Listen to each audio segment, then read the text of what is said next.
Bienvenidos a las gafas del profe. Aquí exploramos los libros que nos han dejado huella y que creemos que todos deberíamos leer al menos una vez en la vida.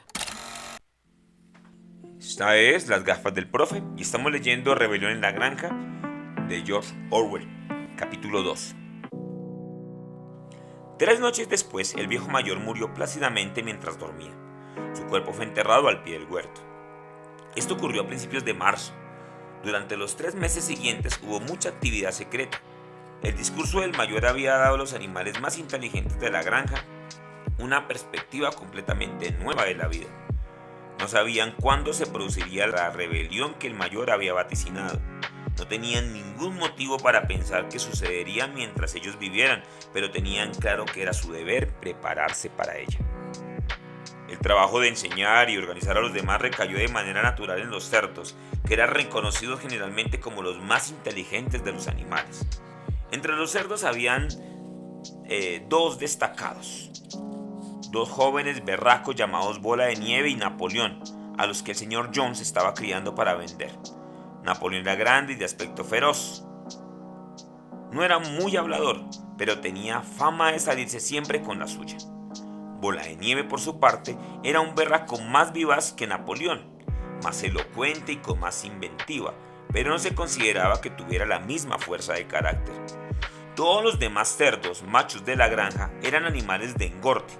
El más conocido de ellos era un pequeño y rechoncho llamado Gritón. Tenía las mejillas muy redondas, ojos brillantes, movimientos ágiles y una voz chillona. Era un orador brillante y cuando discutía algún punto difícil tenía una forma de saltar de un lado al otro y de mover la cola que resultaba extrañamente convincente. Los otros animales le decían que Gritón era capaz de convertir lo negro en blanco. Estos tres habían transformado las enseñanzas del viejo mayor en un sistema completo de pensamiento a que dieron el nombre de animalismo. Varias noches a la semana, mientras el señor Jones dormía, celebraban reuniones secretas en el granero y exponían los principios del animalismo a los demás. Al principio se encontraron con mucha estupidez y apatía. Algunos de los animales hablaban del deber de ser leales al señor Jones, al que llamaban amo, o hacían observaciones sencillas como: el señor Jones nos alimenta, si se fuera nos moriríamos de hambre. Otros hacían preguntas como: ¿por qué nos debería importar lo que ocurra después de que hayamos muerto? O si esa rebelión va a tener lugar de todos modos, ¿qué diferencia hay si trabajamos por ella o no? Y los cerdos tuvieron grandes dificultades para hacerles ver que esto era contrario al espíritu del animalismo. Las preguntas más estúpidas de todas fueron las formuladas por Molly, la yegua blanca. La primera pregunta que hizo a Bola de Nieve fue: ¿seguirá habiendo azúcar después de la rebelión? No, repuso Bola de Nieve con firmeza. Carecemos de medios para fabricar azúcar en esta granja. Además, tú no necesitas azúcar. Tendrás toda la avena y el heno que quieras. ¿Y se me permitirá seguir llevando cintas en la crin?, quiso saber ella. Camarada, esas cintas a las que tienes tanta devoción son un símbolo de la esclavitud. ¿No puedes entender que la libertad vale más que las cintas? Molly estuvo de acuerdo, pero no parecía muy convencida. Los cerdos tuvieron aún más difícil para contrarrestar las mentiras difundidas por Moisés, el cuervo domesticado. Moisés, que era la mascota especial del señor Jones, era un espía y un mentiroso, pero también era un interlocutor inteligente. Afirmaba conocer la existencia de un país misterioso llamado Montaña de Caramelo, al que iban todos los animales cuando morían. Estaba situado en algún lugar del cielo, a poca distancia más allá de las nubes, decía. La montaña de Caramelo era domingo los 7 días de la semana. El trébol crecía durante todo el año y el azúcar en terrones y el pastel de linaza brotaban los setos. Los animales odiaban a Moisés porque contaba cuentos y no trabajaba, pero algunos de ellos creían en la montaña de Caramelo y los cerdos tuvieron que discutir mucho para convencerlos de que no existía tal lugar. Sus más fieles discípulos eran los 2 caballos de carga, Boxeador y Trébol. Estos dos tenían grandes dificultades para pensar en algo por sí mismos, pero en cuanto aceptaron a los cerdos como sus maestros, absorbían todo lo que les decía y lo transmitían a los demás animales con argumentos simples. No dejaban de asistir a las reuniones secretas en el granero y dirigían el canto de bestias de Inglaterra con el que siempre terminaban las reuniones. Ahora bien, resultó que la rebelión se logró mucho antes y con mucha más facilidad de lo que nadie había esperado.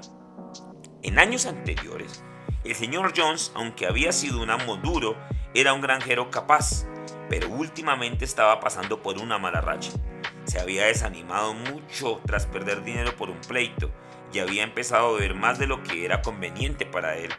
Se pasaba días enteros en su sillón Windsor en la cocina, leyendo los periódicos y viviendo. De vez en cuando alimentaba a Moisés con trozos de pan empapados de cerveza. Sus empleados eran vagos y deshonestos. Los campos estaban llenos de malas hierbas. Los edificios necesitaban que los tacharan. Los setos estaban descuidados y los animales más alimentados. Luego llegó junio y el heno ya estaba casi listo para que lo cegaran. La víspera de la fiesta de San Juan, que ese año caía en sábado, el señor John fue a Willingdon y se emborrachó tanto en el León Rojo que no regresó hasta el mediodía del domingo. Los hombres habían ordeñado las vacas por la mañana temprano y luego habían salido a cazar conejos sin molestarse en alimentar a los demás animales. Cuando el señor Jones regresó, se fue inmediatamente a dormir a la sala de estar con un ejemplar del News of the World tapándole la cara.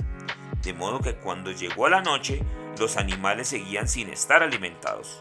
No pudieron aguantar más. Una de las vacas rompió la puerta del cobertizo con su cuerno y todos los animales comenzaron a comer directamente de los contenedores. Fue justo entonces cuando el señor John se despertó. Al momento siguiente, él y sus 4 hombres estaban en el almacén con látigos en las manos, propinando azotes en todas las direcciones. Esto era mucho más de lo que los hambrientos animales podían soportar. De común acuerdo, aunque nada de aquello se había planeado de antemano, se lanzaron sobre sus torturadores. Jones y sus hombres se encontraron de repente con que los golpeaban y los pateaban por todas partes. La situación estaba fuera de control.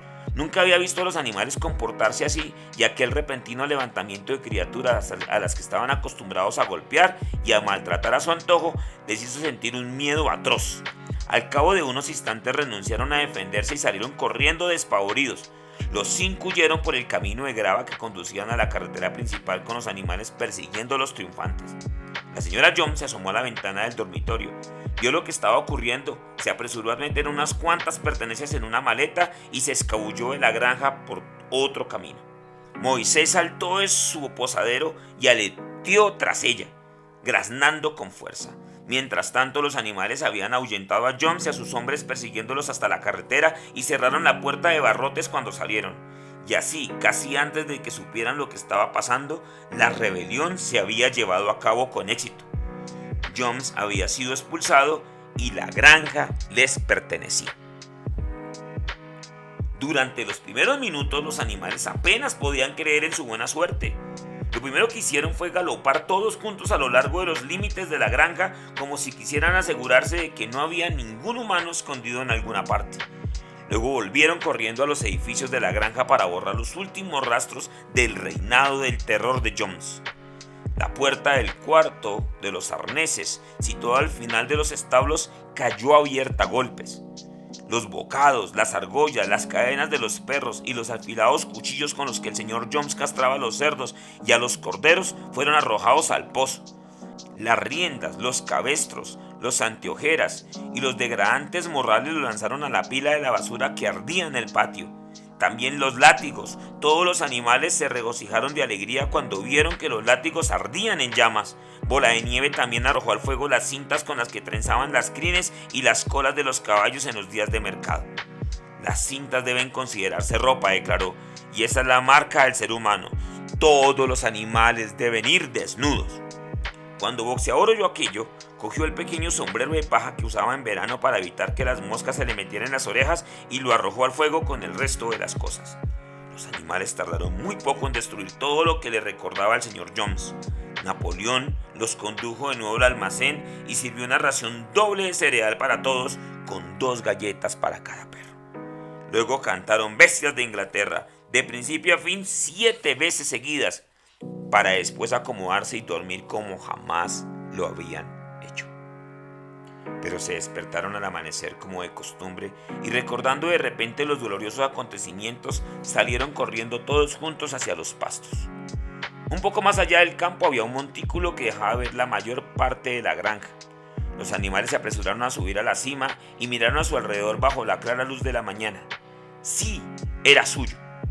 Todo lo que tenían a la vista les pertenecía.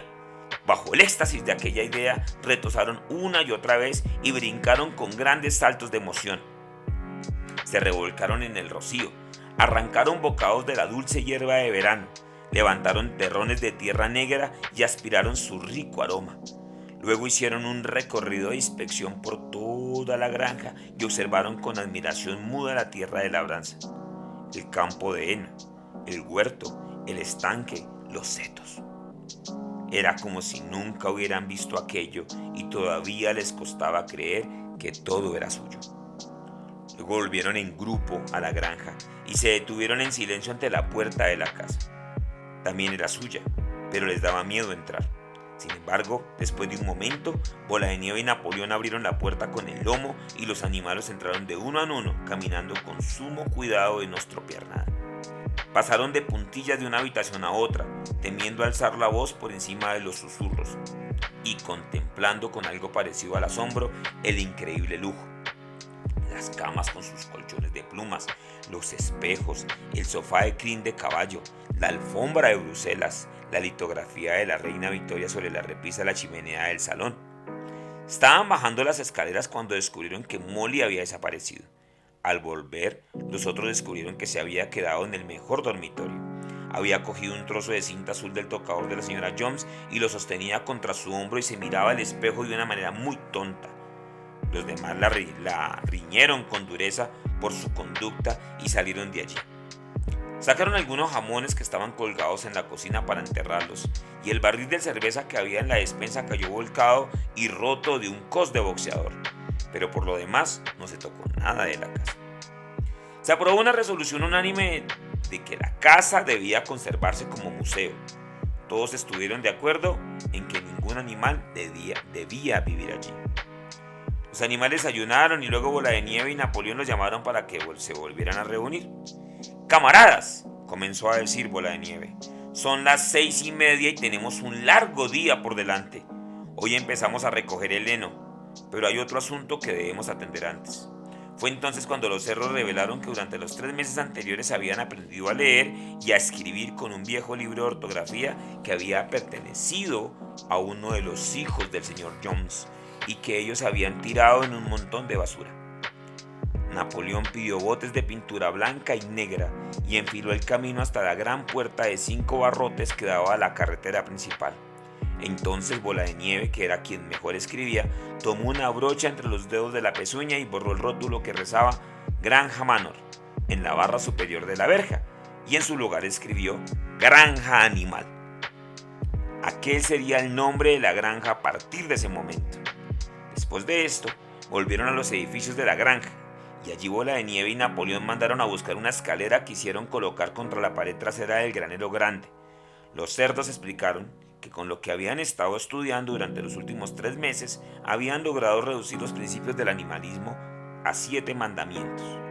Esos 7 mandamientos iban a quedar registrados en la pared y serían una ley inalterable que todos los animales de la granja debían cumplir siempre. Con cierta dificultad, pues no es fácil para un cerdo mantener el equilibrio en una escalera, Bola de Nieve subió y se puso a trabajar con Gritón, unos peldaños por debajo de él sosteniendo el bote de pintura.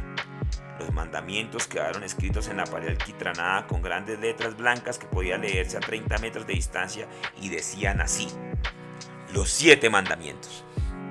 Primero, todo lo que camine sobre 2 patas es un enemigo. Segundo, todo lo que camine sobre 4 patas o tenga alas es un amigo. Tercero, ningún animal llevará ropa. Cuarto, ningún animal dormirá en una cama. Quinto, ningún animal beberá alcohol. Sexto, ningún animal matará a otro animal. Séptimo, todos los animales son iguales. Estaba muy bien escrito y salvo que escribió llevará con B y que una S estaba al revés, todo lo demás tenía buena ortografía.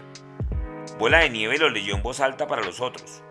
Todos los animales asistieron y los más listos empezaron a aprenderse los mandamientos de memoria. «Ahora, camaradas», gritó Bola de Nieve, arrojándole la brocha a un lado, «al campo de heno. Hagamos una cuestión de honor el que seamos capaces de cegarlo en menos tiempo de lo que Jones y sus hombres tardaban». Pero en ese momento las 3 vacas, que parecían inquietas desde hacía unos minutos, emitieron un fuerte mugido. No las habían ordeñado desde hacía 24 horas y tenían las ubres a punto de reventar. Tras pensarlo un poco, los cerdos mandaron a buscar cubos y ordeñaron las vacas con bastante éxito, ya que sus pezuñas estaban bien adaptadas para desempeñar esta tarea. Pronto hubo 5 cubos de leche cremosa y espumosa que muchos de los animales miraron con gran interés. «¿Qué va a pasar con toda esa leche?», dijo alguien. «Jones a veces echaba un poco en nuestro afrecho», contestó una de las gallinas. «No os preocupéis por la leche, camaradas», gritó Napoleón colocándose frente a los cubos. «Ya nos ocuparemos de eso. La cosecha es más importante. El camarada Bola de Nieve se encargará de ello. Yo os acompañaré luego. Adelante, camaradas, el heno está esperando». Así pues, los animales bajaron obedientes al campo de heno para comenzar la siega, y cuando volvieron por la tarde se dieron cuenta de que la leche había desaparecido.